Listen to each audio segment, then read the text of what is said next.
welcome our dear friend Janet Porter, and she's going to talk to you about the criminalization of Christianity. Thanks, Gary. In 2005, I wrote this book called The Criminalization of Christianity, and there were a lot of people who said, Janet, come on, you're going overboard. This is a hyperbole. This has got to be exaggeration.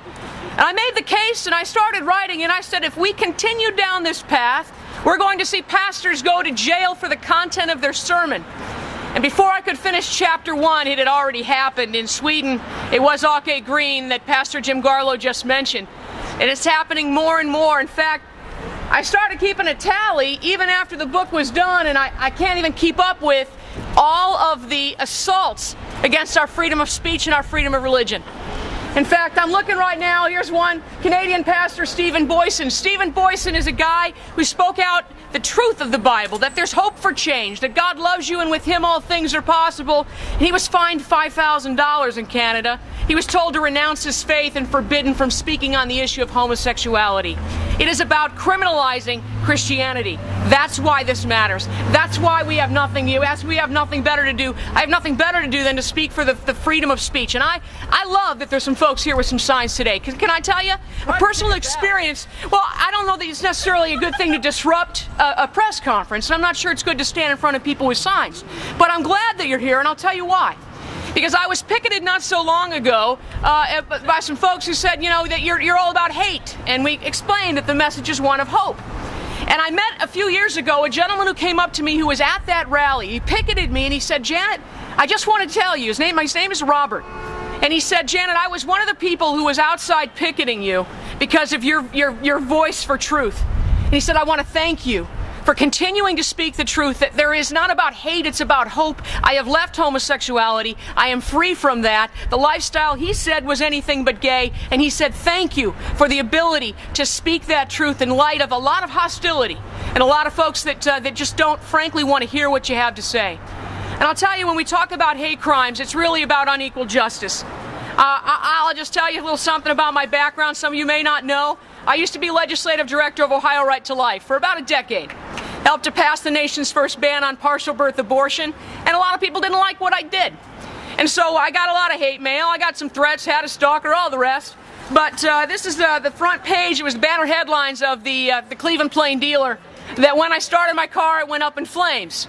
And it says Right to Life leaders car sabotage. That, I think, would qualify as a hate crime by any definition. But because I'm not a lesbian activist, because I was a pro-life activist, there's no enhanced penalties. There's no federal intervention. There's no sensitivity training for pro-lifers, because this isn't about equal justice. It's about unequal justice. And what we're looking at is now, well, there's several categories, and that's why 750,000 people sent FedExes to the Congress saying they're opposing what they call the Pedophile Protection Act. Because yes, there was an amendment in this bill before it passed that said, look, if you're going to give elevated level of protections for some people and not others, at least don't include pedophiles in the list, please. And that amendment was defeated by a party vote.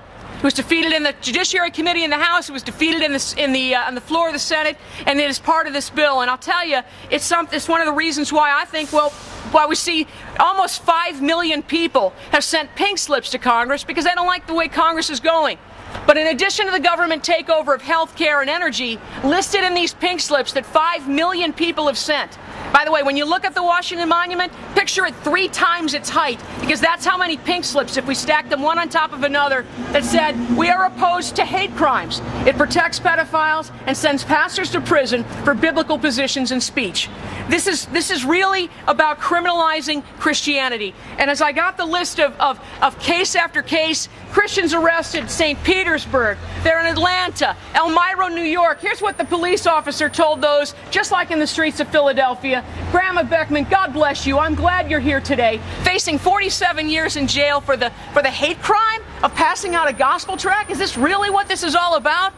This is what happened in New York, and they said, you're not going to enter this park. You're not going to share the religion with anybody in this park.